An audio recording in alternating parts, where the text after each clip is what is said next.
ومن أحسن قولا ممن دعا إلى الله وعمل صالحا وقال إنني من المسلمين. وكل ضلالة في النار. أعوذ بالله السميع العليم من الشيطان الرجيم. بسم الله الرحمن الرحيم. ولقد خلقنا الإنسان ونعلم ما توسوس به نفسه ونحن أقرب إليه من حبل الوريد إذ يتلقى المتلقيان عن اليمين وعن الشمال قعيد ما يلفظ من قول إلا لديه رقيب عتيد وجاءت سكرة الموت بالحق ذلك ما كنت منه تحيد ونفخ في الصور ذلك اليوم الوعيد. وقال الله تعالى في موضع آخر واتخذ الله إبراهيم خليلا رب اشرح لي صدري ويسر لي أمري واحلل عقدة من لساني يفقهوا قولي رب زدني علما. معزز حاضرین جمعہ، میرے محترم بزرگوں نوجوان بھائیوں بچوں، اللہ رب العالمین کی تعریف توصیف کبریائی بزرگی بڑائی و حمد و ثنا بیان کرنے کا لائق و سزاوار ہے، جس نے ہم سب کو اس دنیا میں انسان بنایا، مسلمان بنایا. ہم کچھ نہیں تھے، ہم کو عدم سے وجود بخشا اور ہمیں صحیح طریقے سے زندگی گزارنے کے لیے انگنت و بے شمار نعمتوں سے نوازا. بعد ہم اللہ رب العالمین سے دعا کرتے ہیں کہ الہ العالمین تو اپنے بھیجے ہوئے تمام کے تمام نبیوں پر، خصوصاً بالخصوص ہمارے آخری نبی آمنہ کے لال جناب محمد رسول اللہ صلی اللہ علیہ وسلم پر آسمان کے ستاروں سے زیادہ اور یہ زمین کے درخت کے پتوں سے زیادہ اور کائنات کے ذرات سے زیادہ درود و سلام کا قول نشاور فرما. اللہم صلی وسلم وبارک علیہ. معزز حاضرین جمعہ، آج کے خطبہ جمعہ میں جس عنوان کو لے کر میں حاضر ہوا ہوں وہ ہے سیرت ابراہیم علیہ السلام اور کچھ نصیحتیں و عبرتیں. سیرت ابراہیم کے تعلق سے اگر تفصیلی گفتگو کی جائے تو کئی گھنٹہ لگ سکتا ہے، اور چونکہ عید الاضحیٰ سے پہلے بس یہی ایک جمعہ کا خطبہ بچا ہے، اس لیے مختصر انداز میں حضرت ابراہیم علیہ السلام کی زندگی کا ایک جھلک میں آپ کے سامنے رکھتا چلوں گا انشاءاللہ.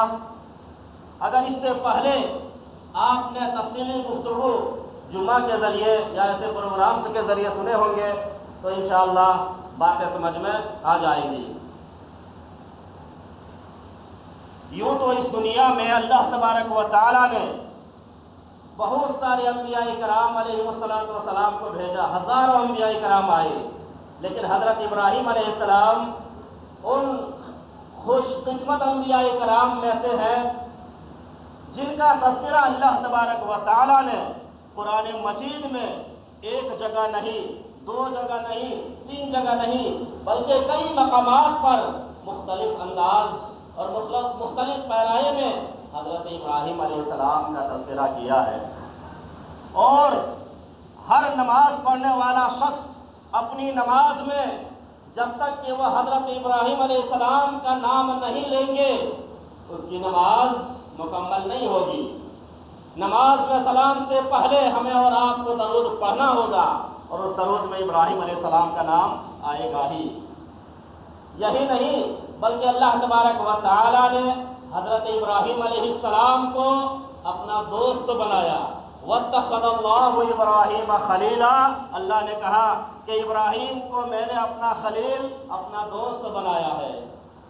اچھا، اتنا بڑا مقام، اتنا اونچا مقام کہ اللہ نے قرآن میں بہت جگہ تذکرہ، پھر جو ہے ہر نمازی اپنی نماز میں، اور پھر اللہ رب العالمین نے اپنا دوست، اتنا عظیم مقام ان کو کیسے ملا؟ اتنا اونچا عہدہ، اعلیٰ مقام پر وہ کیسے فائز ہوئے؟ سوال پیدا ہو سکتا ہے۔ تو اس کا جواب یہ ہے کہ اللہ رب العالمین نے جو ان کا اتنا مرتبہ بلند کیا، اس کی وجہ یہ ہے کہ حضرت ابراہیم علیہ السلام کی ایثار کی وجہ سے، ان کی قربانیوں کی وجہ سے، ان کی توحید کی وجہ سے، اللہ رب العالمین کے احکام پر عمل کرنے کی وجہ سے حضرت ابراہیم علیہ السلام کو یہ اونچا مقام، یہ اونچا عہدہ اور بلند مرتبہ حضرت ابراہیم علیہ السلام کو اللہ نے عطا کیا۔ بہرحال حضرت ابراہیم علیہ السلام عراق کا ایک شہر جس کو ار کہا جاتا ہے، ار، وہیں پر پیدا ہوتے ہیں۔ حضرت ابراہیم علیہ السلام کے والد محترم اور ان کے پوری قوم کے لوگ جو ہے بت پرستی میں مبتلا تھے، ایک اللہ کو چھوڑ کر کے لاتعداد چیزوں کے سامنے وہ جھکتے تھے، مورتیوں کے سامنے، اور ان کو اپنا نفع و نقصان کا مالک ان کی قوم کے لوگ اور ان کے باپ سمجھتے تھے۔ حضرت ابراہیم علیہ السلام کا والد محترم آزر اس وقت کے جو بادشاہ تھا نمرود، اس کے دائیں ہاتھ تھے، یعنی ان کے بعد انہی کا نمبر تھا۔ یہ مورتیوں کو بناتے تھے اور بازار میں لے جا کر کے فروخت کرتے تھے، بیچتے تھے۔ حضرت ابراہیم علیہ السلام نے جب ہوش کی آنکھیں کھولی، عقل آئی، ہوش کی آنکھیں کھولی، تو انہوں نے اپنے آپ کو اس ماحول میں نہیں ڈھالے جس ماحول میں ان کے قوم کے لوگ تھے، ان کے والد محترم تھے، بلکہ ان ساری چیزوں کو دیکھ کر کے عجیب و غریب کیفیت ان کو جو ہے پیدا ہو جاتی تھی، جن کو حضرت ابراہیم علیہ السلام کو، چنانچہ حضرت ابراہیم علیہ السلام نے حقیقی اور برحق معبود کی تلاش میں لگ گئے، اور جب اللہ رب العالمین کو پا لیا تو پھر حضرت ابراہیم علیہ السلام اب جو ہے توحید کی دعوت عام کرتے ہیں اور اپنے باپ کو سب سے پہلے توحید کی دعوت دیتے ہیں۔ یہاں پر ایک پوائنٹ اور عبرت کی بات یہ سنتے چلیے کہ دیکھیے حضرت ابراہیم علیہ السلام نے اپنے آپ کو ماحول میں نہیں ڈالا، جس ماحول میں ان کی قوم کے لوگ، ان کے گھرانے تھے، اس ماحول میں اپنے آپ کو نہیں ڈھالے۔ آج ہمارے معاشرے کے لوگ، ہمارے نوجوان لڑکے کیا کرتے ہیں؟ ان کے گھر والے، ان کے قوم کے لوگ، ان کے سماج کے لوگ جس ماحول میں رہتے ہیں، جیسے کلچر ہوتا ہے، جیسے وہ کرتے ہیں، چاہے شراب پیے، چاہے نماز چھوڑے، آج کا یہ نوجوان اپنے آپ کو اسی ماحول میں ڈھال لیتے ہیں۔ نہیں، ہمیں اور آپ کو ماحول میں نہیں ڈھالنا ہے، قرآن اور حدیث کے سانچے میں ہمیں اور آپ کو ڈھالنا ہے۔ پہلی عبرت، حضرت ابراہیم علیہ السلام نے اپنے آپ کو اپنے معاشرے، اپنے گھرانے کے ماحول میں نہیں ڈھالے، بلکہ ایک اللہ کے تلاش میں لگے اور اللہ کو پا لیا۔ پھر سب سے پہلے جو ہے توحید کی دعوت اپنے گھر سے شروع کرتے ہیں، اور یہ اصول بھی ہے۔ چنانچہ حضرت ابراہیم علیہ السلام نے اپنے باپ کو بڑے پیارے انداز میں سمجھاتے ہیں، جس کی پوری تفسیر اللہ رب العالمین نے جو ہے سورہ کہف کے اندر، سورہ مریم کے اندر، 15واں پارہ سورہ مریم کے اندر تفصیل کے ساتھ جو ہے اللہ نے ذکر کیا ہے 16واں پارہ کے اندر، 16واں پارہ سورہ مریم کے اندر کیا؟ یا ابت لا تعبد الشیطان، اے میرے پیارے ابو جان، یا ابت، اے میرے پیارے ابو جان، آپ ایسی چیز کی عبادت کیوں کرتے ہیں جو نہ سنتی ہے، نہ دیکھ سکتی ہے، مالا اور نہ آپ کو کسی چیز میں جو ہے کام آ سکتی ہے۔ یا ابت لا تعبد الشیطان، اے میرے پیارے ابو جان، آپ شیطان کی پرستش نہ کریں۔ ایسی مورتیوں کی آپ کیوں پوجتے ہیں، کیوں جھکتے ہیں ان کے سامنے؟ نہ چل سکتی ہے، نہ سن سکتی ہے، نہ دیکھ سکتی ہے، نہ ایک مکھی اگر اس کے اوپر بیٹھ جائے تو وہ بھگا سکتی ہے۔ کیوں آپ شیطان کی پرستش میں لگے ہوئے ہیں؟ توحید کی دعوت چاہے آپ کتنے پیارے انداز میں دیجیے، لیکن سامنے والے کو جو مشرک ہے ان کو بڑا خراب، بڑا برا لگتا ہے، وہ غصے میں آ جاتے ہیں۔ میرے بھائیوں، یا ابت، میرے پیارے ابو جان، لہجہ دیکھ رہے ہیں، نرم لہجے میں، لیکن کیا کہا؟ اے ابراہیم سنو، تو نے پھولوں کے سیج کو چھوڑ کر کے کانٹوں کی راہ کو اختیار کر لیا ہے، تو نے